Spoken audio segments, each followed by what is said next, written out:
Hey guys, Jonah here, back for another beer review, and slightly more sober this time. I know I haven't been around, but it's been a tough week. Finding out another one of my friends has died, um, swapping stuff to do with my job that I can't really talk about, top secret. But yeah, I've had a few beers, but I haven't really felt like doing any any reviews really, apart from that one the other day when I was hammered. So apologies if you didn't like the language, but we're all adults. You have to be 18 to have a YouTube account. So anyone talking about children, yeah, I don't see why any children would be watching it, although we all know that they do. Anyway, I'm gonna drink this one today. It is the Anspach Hobday London Black, and this is the Nitro version. Um, Obviously, it's a porter, sometimes called a session porter because it's only 4.4%. But I've had this.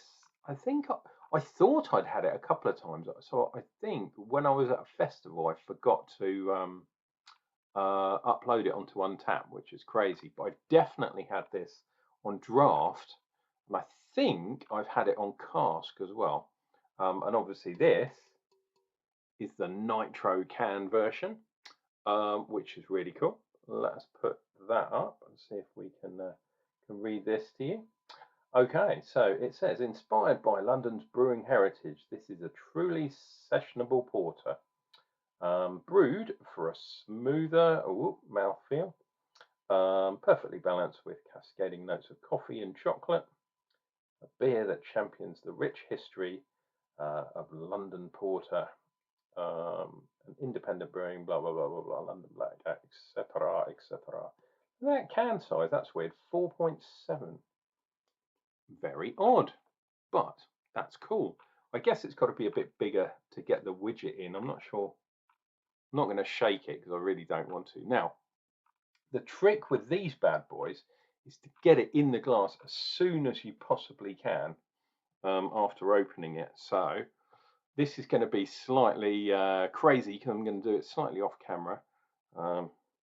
But yeah, so you kind of open it, let the Nitro bad boy go, and then chuck it in. I know I've got it on an angle, but you chuck it in as quickly as possible, and then you let the head form. And hopefully you'll end up with something like a Guinness. So let me hold that up. Look at that. That's a huge head. Maybe I was a little bit too aggressive with that pour. What have we got at the moment? 2 finger, maybe a touch over 2 fingers worth of head, on a lovely, lovely black rimmed glass. Mocha, I would call that. So sort of tanned kind of head. People know what mocha is, right? It's a type of coffee. Right, and let us do one of these, London Black, and that one, and because it's up there, I'm going to stare at the header for a while. Oh, lovely, lovely dark stuff. Now, I believe the comparisons with Guinness, even though Guinness is a stout, this is a porter, the ABV is very similar. It's a Nitro version, so that as well is very similar. I've got a feeling it's going to be reasonably similar. Back in those days, stouts and porters, stout porter in fact, was a type of porter. So I think it's worthy of a comparison perhaps. If you go into the supermarkets, there are loads of stouts available, and I've tried a lot of them. So this one is cool. I got this from the guys at the Royston, from Sam actually. Thank you very much, my man. Probably paid a little bit over the odds, but you know, not too worried about it. I think about a fiver, I think, off the top of my head for this. But Anspach Hobday, which I was doing some judging for, not for stouts, but in the bitters and IPA categories, and they did win an award, or win an award, I should say, at the Ealing Beer Festival where I was judging. So I thought I'd get one of these. So Sam at the Royston and Andy, thank you very much, dear fellows, for supplying this to me. Cheers and beers, guys.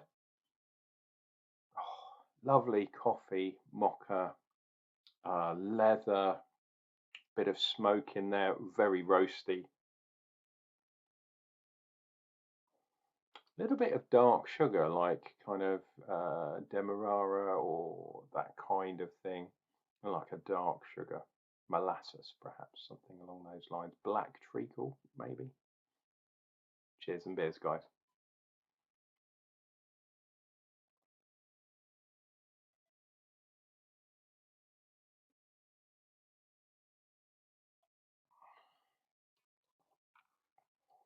Wow. Initial hit, super smooth, like it goes down very, very smooth. Then there's instantly a big hit of astringency and bitterness, which very quickly descends into kind of fruity notes. There is a lot going on here. Now I'm getting the coffee. Yeah, coffee, light, little sweet, but not as sweet as I thought from the nose. That sugary thing's not superbly coming through, but because this is quite a light beer, it's highlighting a lot of different things. I think it does so quite well. Shame that astringency kicks in, like I say, secondary for me. Very smooth, then it kicked in, then it went into the coffee, but very light and creamy as well. Wow. And I'm a firm believer that the the nitrogen of the stout adds that extra creamy layer to it. Obviously, it helps with head retention, and that's why you get about halfway down the glass and we're still over a finger's head, because the bubbles are so small. Nitrogen bubbles, obviously, much smaller than carbon dioxide, because nitrogen is N. N2, I think it is, in fact, in chemistry. Carbon dioxide, obviously CO2, so there's more molecules, which make the bubbles really, really small and fine. Dive in for some more.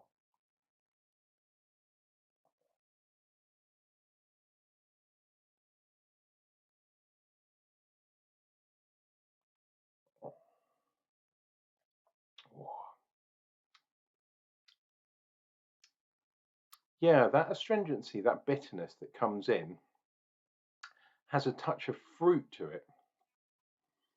And I'm trying to kind of think of the fruit, maybe a sort of plum or stone fruit type thing, a date perhaps, but it's bitter, it's sour, so it's slightly off plum, slightly.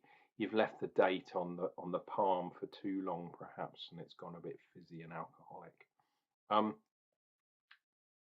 Same way as if strawberries slightly go off, or pineapple's another one that kind of, sometimes you leave it in the fridge for too long, goes off, goes a bit fizzy, but the actual fruit itself tastes a bit bitter, tastes a bit sour. And that's kind of the bitter hit I'm getting from this.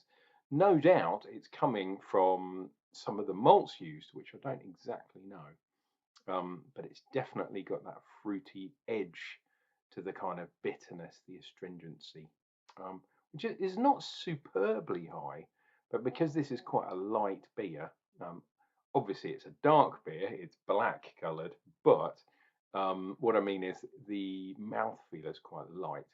It's not a thick beer. A lot of the modern stouts tend to be quite light as well, which is strange considering they're dark beers. You'd expect them to be heavy, and some people think they're heavy who haven't really drunk them. But people that do drink them, a lot of the modern ones, especially as the ABVs kind of come down, they are quite light. They are quite refreshing beers.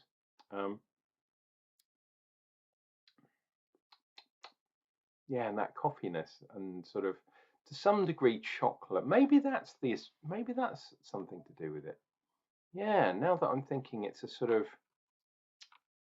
um, sort of plum. Imagine a plum chocolate, but it's a bitter chocolate, not a milky chocolate. So maybe that's a kind of bitterness. But yeah, interesting beer, no doubt.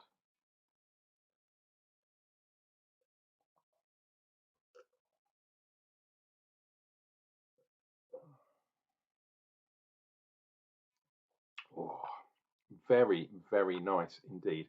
Wow, look at that. I've drunk that very quick. But as is usual, you end up with a tiny bit of beer. There she blows. And a finger's worth of head at the bottom of the glass.